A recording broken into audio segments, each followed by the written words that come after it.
l'émission Le Haut du Lac sous les projecteurs, une émission 100% locale mettant en vedette nos artistes d'ici. Aujourd'hui, la création et l'artisanat est au rendez-vous. Découvrez deux artistes dont la création de couvertures, meubles et plusieurs autres sont leur premier atout. Voici Régent Turcotte et Josée Trottier du Cercle des fermières. Bonjour Josée. Bonjour. Ça va bien? Oui. Merci d'être là avec nous aujourd'hui. Donc toi, tu fais partie des Cercles des fermières. Oui, secteur Mistassini. Secteur Mistassini. Donc, l'histoire du Cercle des fermières, ça a commencé quand? Puis c'est quoi en général? C'est dans les années 40, c'est des agronomes, deux messieurs qui voulaient aider leurs femmes qui sortent un peu de la maison. Puis c'est comme ça que le Cercle des fermières a commencé. Le but initial, c'était de sortir les femmes de leur isolement, de leur permettre d'être ensemble, de partager. De faire des activités un peu. Oui, c'est ça. Puis aussi l'entraide, c'est parce qu'à cette époque-là, c'était des grosses familles aussi. Puis ça me dit, mais si ça s'appelle les fermières, c'était des femmes et des filles de fermiers. L'âge pour entrer comme membre, c'est 14 ans et ça l'est toujours. À partir de 14 ans, une jeune fille peut entrer membre du Cercle des fermières.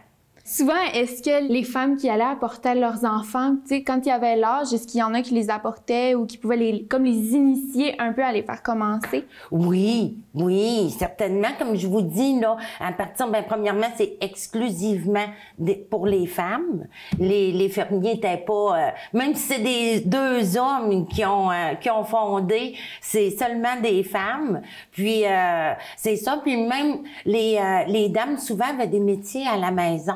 Fait que, veut pas, leurs enfants étaient initiés, ils voyaient leur mère, puis ils pouvaient les aider. Ils commençaient à être habitués à voir un peu comment ça fonctionnait. Oui, c'est ça. Puis c'est sûr aussi, tu sais, le principe d'imitation, quand on voit notre mère faire des choses, ça nous donne le goût, là. De prendre l'exemple un peu aussi. C'est sûr qu'avec les grosses familles, dans les années 40, les familles étaient vraiment très grosses. Donc, ils faisaient un peu... elles aidaient leur famille avec ça. Oui, c'était une façon aussi à faible coût, avec les moyens du bord, de pouvoir se procurer qu'est-ce qu'on avait besoin. Au Cercle des fermières, on a une grosse portion consacrée au tricot. Parce que nos arrière-grand-mères, à cette époque-là, ils tricotaient tous les tucs, les mitaines, les foulards, les bas, tout ce qui pouvait être tricoté, ils le tricotaient. Il y a aussi le côté métier, toutes les couvertures, les serviettes à vaisselle. Voyons, c'est très important aussi, là. Puis il y avait ce qui est un produit purement québécois, la Catalogne.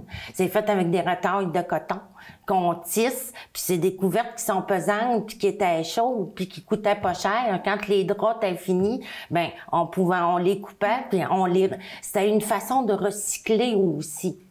Puis c'est le matériel que vous utilisiez, c'était souvent du matériel qui était que les fermiers pouvaient avoir ou que c'était... Si vous aviez du coton, c'était souvent du coton qui était sur les terres qui étaient proches? C'est ça, oui. Tu sais, comme je te dis, pour faire les Catalones, on faisait les draps, les couvertures en coton, quand ils commençaient à avoir des trous, on les taillait en lanière. Puis après ça, on pouvait faire ça en balle. Puis là, on pouvait après ça tisser nos choses, là. Vous donniez comme une deuxième vie un peu aux choses qui étaient brisées ou usées. Vous les répariez avec ça. C'est ça. Puis comme je vous dis, c'est parce qu'au métier, comme c'est tissé, c'est serré, mais ça avait une bonne durée de vie aussi. Une Catalogne, là, pour qu'elle devienne trouée, il faut que tu l'utilises en tabarnouche. Le nombre de personnes environ qui peuvent participer à ces groupes-là, c'est environ combien de personnes? Il n'y a pas de limite. Nous, au Cercle des fermières de Mistassini, on est à 101 membres présentement.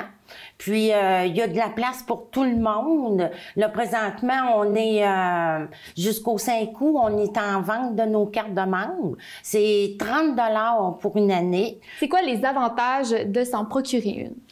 Bien, premièrement, il faut être membre pour venir à notre local puis pouvoir avoir le droit de tisser ou de venir à nos ateliers.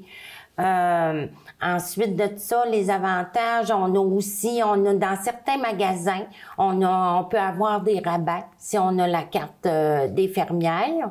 Il y a aussi, bien, en ayant la carte de membre, ça nous donne droit aux 6 parutions de la revue provinciale. Puis aussi, ben c'est une façon de financer notre groupe aussi, parce que c'est bien beau de dire on fournit les métiers, mais tout le fil que ça prend, ben il faut le financer. Fait que ça nous aide aussi là, à fournir à nos membres ben les fils qu'ils ont besoin pour tisser leurs pièces. Comme vous avez parlé les revues que vous faites, ça c'est il y a sûrement des trucs, sûrement pour aider les madames qui veulent commencer à se tricoter et tout ça. Oui. Mais puis aussi, mais comme je vous disais, il y a beaucoup l'entraide est très important.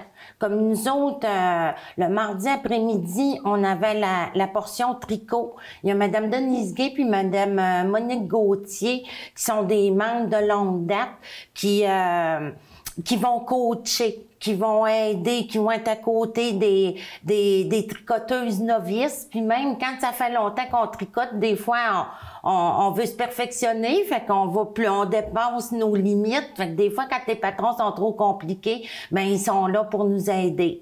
On a aussi Madame Madeleine Savard, elle, ça va être au métier, qui a une très longue expérience. Parce qu'il y a le côté patrimoine, que oui, on veut perpétuer les pratiques ancestrales, mais il y a aussi le volet social. Nous, on aide la maison Halte Secours. On leur tricote des petites poupées, on les appelle les poupées sans souci. C'est des poupées avec seulement des yeux, un nez, mais des oreilles, mais pas de bouche. Puis, avec ces poupées-là, ben ils s'en servent pour quand ils reçoivent soit des enfants ou des mamans en difficulté. Ça les aide à parler. Parce que la poupée, en n'ayant pas de bouche, ben, elle peut pas répéter ce qu'elle entend. Fait que c'est un bon outil thérapeutique. Puis en plus, c'est facile à faire. Puis nous, ça nous fait plaisir. Là, ça l'aide une organisme dans notre secteur qui est très importante. On a aussi, à chaque année, on contribue, on collabore avec la Saint-Vincent-de-Paul, parce que quand ils confectionnent leur panier de Noël, oui. Ben on tricote on leur fournit des tuques, des foulards et des pantoufles. Puis ils mettent une paire de pantoufles ou un foulard dans chaque panier pour essayer d'égayer ce moment-là qui est un peu plus difficile pour d'autres. Donc, est-ce qu'il y a quelque chose que vous vendez beaucoup ou qui est beaucoup demandé? Ben, je vous dirais, ce que je vous parlais, les torchons tricotés, les boutonnettes. Les boutonnettes, c'est la petite serviette à main qu'on attache après la porte de notre four. Ça, c'est très, très, très en demande. Puis, c'est le fun parce que c'est facile à tricoter. C'est pas long. Fait que ça, là, c'est très en demande. Pour vous faites partie du Cercle des fermières depuis combien de temps? Moi, ça fait 4 ans. Puis, moi, le goût m'est venu de ma grand-mère, qui a été fermière au Cercle de Saint-Stanislas. Maintenant, il est fermé, mais pendant plusieurs années. Puis, ma mère est entrée, puis par la suite, ben moi, je suis entrée. Qu'est-ce que vous faites le plus souvent quand vous êtes là-bas? C'est quoi que vous faites? Moi, présentement, j'aime bien le tricot, fait que je tricote beaucoup. Surtout, je suis grand-maman de 2 petites filles, une de 3 ans, une de 1 an. Fait que je tricote beaucoup pour mes petites filles. Puis, nous, à Mistassini, je peux me compter chanceuse parce que mes membres, je vous le dis, ils sont généreuses. Quand on a besoin d'aide, ils se cachent pas en dessous de la table, ils ont les mains levées, puis ils nous aident. C'est ça aussi qui nous motive à continuer puis à persister à ce que ça se perpétue dans le temps. Bien, merci beaucoup, Josée. Bien, merci. Donc, on va passer au moment où que vous allez nous montrer ce que vous faites avec une petite exposition du métier à tisser et tout ça.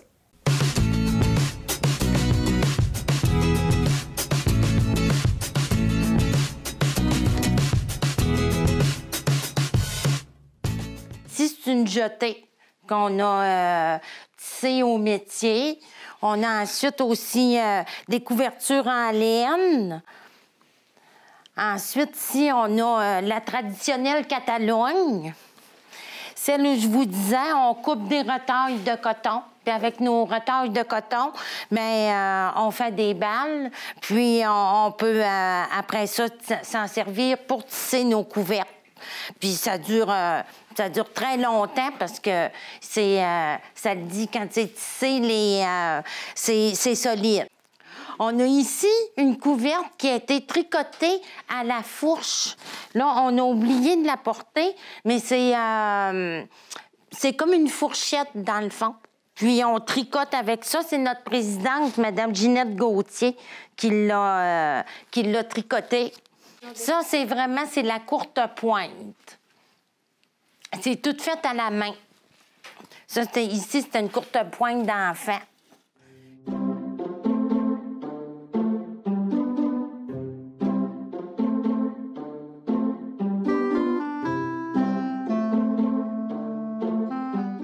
Ici, là, c'est notre présidente Ginette qui a fait ça. C'est des chambres sur ce métier-là. Il faut être au minimum 2.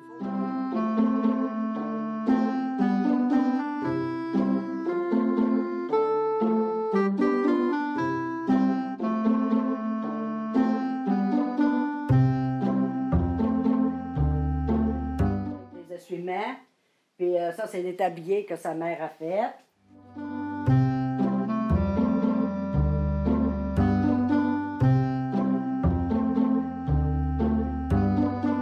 Ils s'en servent comme outil thérapeutique parce que souvent, les jeunes enfants ont de la difficulté à dire leurs sentiments. Fait qu'à leur poupée, ils peuvent le dire parce qu'elle entend, mais elle n'a pas de bouche, donc elle ne peut pas répéter ses confidences. Puis on a aussi, j'avais oublié de parler de la section... cuisine. Ça, là, c'est toutes des recettes de fermières. On a plusieurs livres.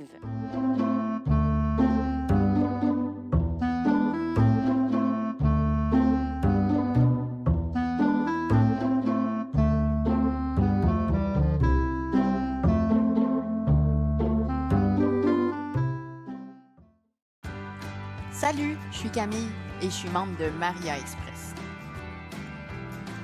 Et ça veut dire que je peux me déplacer n'importe où à Dolbeau-Mistassini pour seulement 3 $ par trajet. Être membre, c'est vraiment pas compliqué. Une fois inscrite au service, j'ai qu'à appeler pour donner mon arrêt de départ, celui de ma destination et l'heure à laquelle je veux me déplacer. Et si jamais je veux consulter la carte des différents arrêts, la liste des dépositaires ou les tarifs des cartes mensuelles, je peux tout retrouver sur leur site web. Pour payer, c'est aussi simple. Je peux me procurer des billets chez un dépositaire ou payer directement au chauffeur. Depuis que je suis membre, me déplacer, c'est devenu simple, rapide, économique et écologique. Faites comme moi et essayez le nouveau service Maria Express.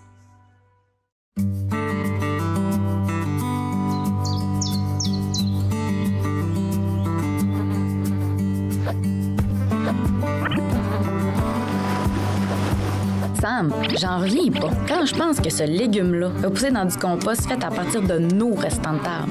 En plus, aider à faire du compost en mettant nos matières dans le bac brun, c'est pas compliqué et ça aide à réduire les gaz à effet de serre. J'adopte mon bac brun. La collecte des matières organiques commence cet automne. Une bouffée d'air frais et beaucoup de plaisir. Voilà les mots qui décrivent le mieux Adossez-vous. Passant des entrevues aux chroniques, il y en a pour tous les goûts. Alors, si on devait vous donner un conseil, ce serait de bien vous adosser à votre siège, parce qu'Adossez-vous, ça commence cet automne sur les ondes de MaTV Saguenay-Lac-Saint-Jean.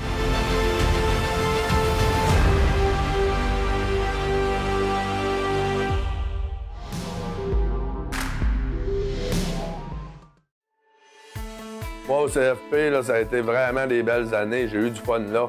Dès la première semaine, les premiers mois, tu sais si tu es faite pour ça. La formation est vraiment complète. Puis on apprend dans ce qu'on aime, dans notre passion. Chaque fois que j'allais à l'école, je savais que j'allais pratiquer un domaine qui me passionne. J'avais des professeurs qui étaient hyper stimulants. C'était la première fois que je tissais des liens avec des enseignants. Tout à l'école à partir de DEP.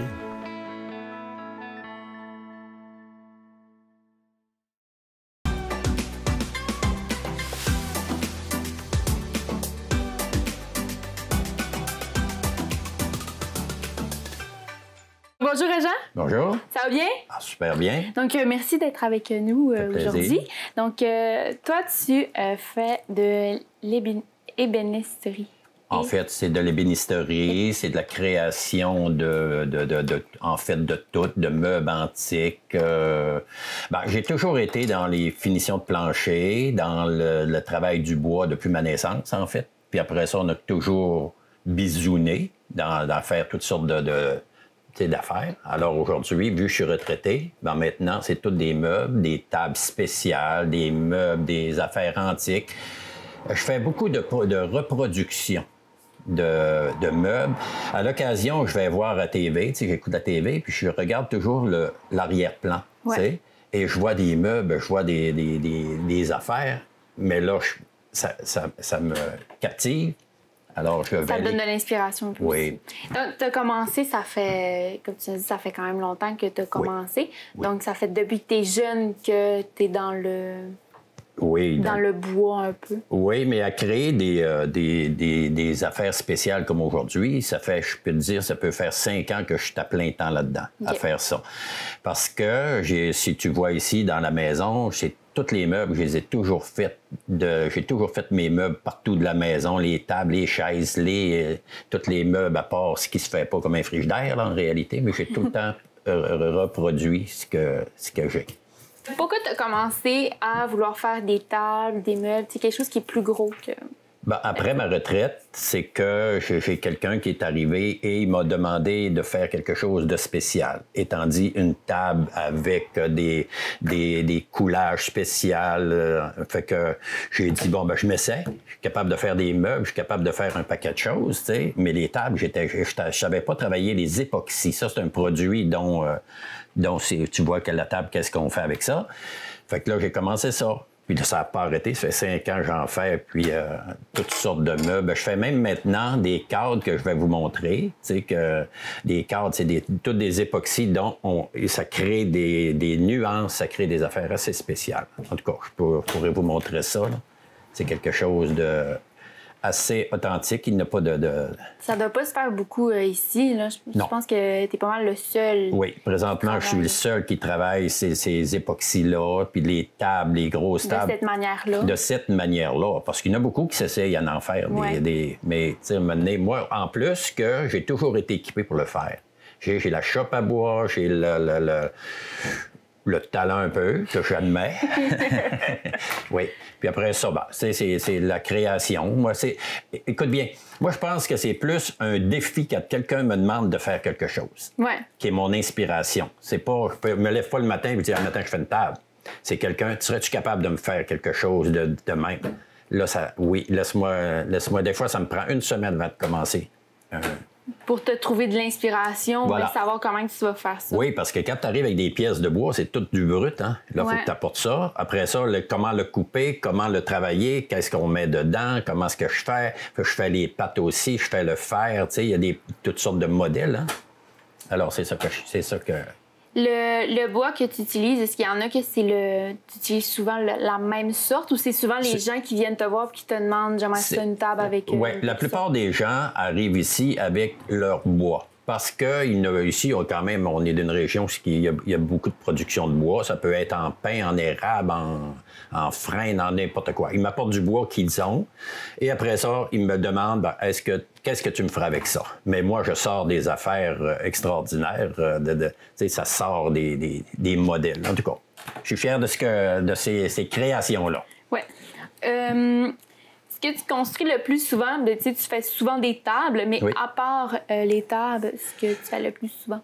Bon, c'est sûr que des tables, des comptoirs de cuisine, des meubles antiques, des armoires, comme on voit souvent, des grosses armoires avec des grosses portes, des meubles de TV, des cabanes à chats. Oui. Des poulaillers, des bacs à jardin. En tout cas, là, vois-tu, c'est tout des... Ça dépend de la demande des gens aussi. Exact. Il y en a qui m'arrivent avec des affaires dont c'est presque impossible, mais impossible, pour moi, ça n'existe pas. C'est rien d'arriver. OK, là, je me lève, puis je crée quelque chose. Des fois, je leur envoie une esquisse de ce que ça va donner. Dans le centre qu'il y a dans tes tables, c'est souvent les gens qui vont venir te voir et te dire « j'aimerais ça ». Avoir oui, parce que je leur laisse un peu donne-moi ton idée pour commencer. Ouais. Moi, je peux. C'est quand même qui me donne des morceaux de bois, de moi, qu'est-ce que tu aimerais? Parce que les rivières, c'est une affaire que les gens aiment beaucoup et différent. Il y en a qui veulent rien, ils veulent juste la rivière noire. Ils peuvent. Avec le bois. Oui. Il y en a qui peuvent vouloir des côtés tout en époxy de couleurs, mais il y a toutes sortes de choix. Ça prend combien de temps environ pour faire une table? Ça dépend du modèle que les personnes veulent. Mais approximativement. Bon, regarde, j'en ai fait. Moi, c'est le temps, c'est que si c'est en heures, sûrement ça prend une affaire. Faire une table, c'est entre 30 et 40 heures de travail. Mais je n'ai déjà eu des tables dont ça prend jusqu'à 60 puis 70 heures. Ça dépend des coulées d'époxy, parce que ça se fait pas dans une coulée. On fait des étapes.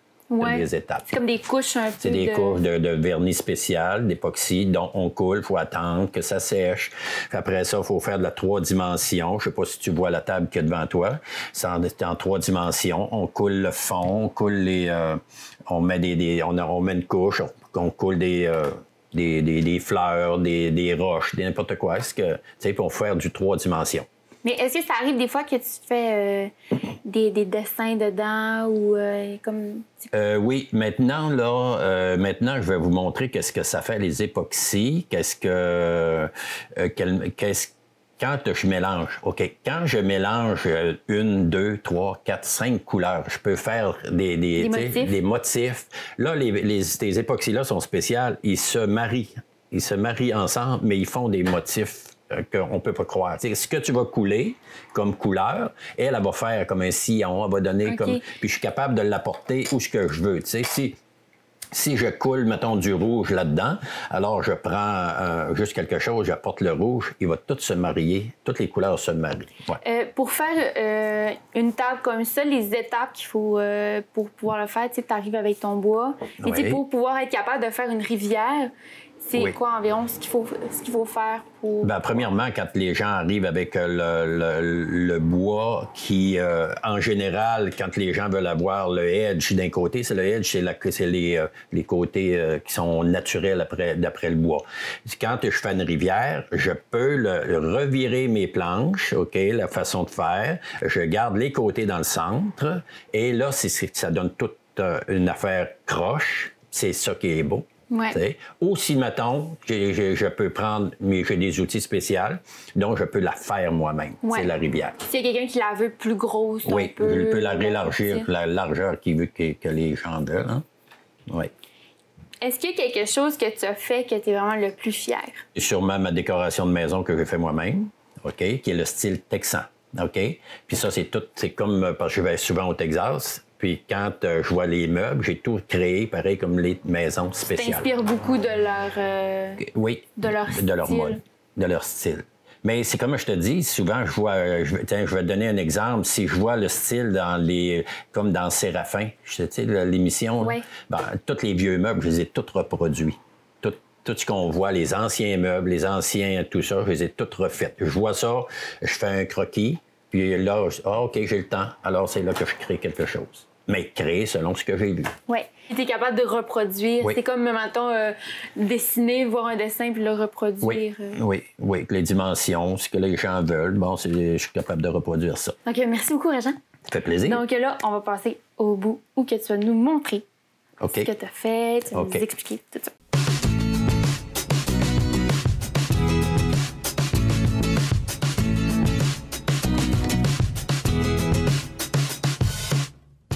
Ça, c'est mon urne, en fait. Ça, c'est pour mettre mes cendres. Bon, bouge pas. Voyez. Ça, c'est pour mettre mes cendres. Ça, c'est une vieille souche que j'ai trouvée un soir de party qui brûlait. Oui! On était au feu. Puis, ce bout de bois-là, il brûlait. Puis à un moment donné, ben, je ne sais pas qu'est-ce qui m'a inspiré. Je vois ça. Finalement, je dis, mais pourquoi que ça me ferait... Fait que j'ai arrêté de la faire brûler. Puis là, je l'ai amené ici, puis je l'ai tout travaillé. Puis après ça, j'ai fait pour mettre mes cendres. Comme un petit contenant. Ben oui, un petit contenant. Fait que ça va là-dedans. Et ça rentre là-dedans.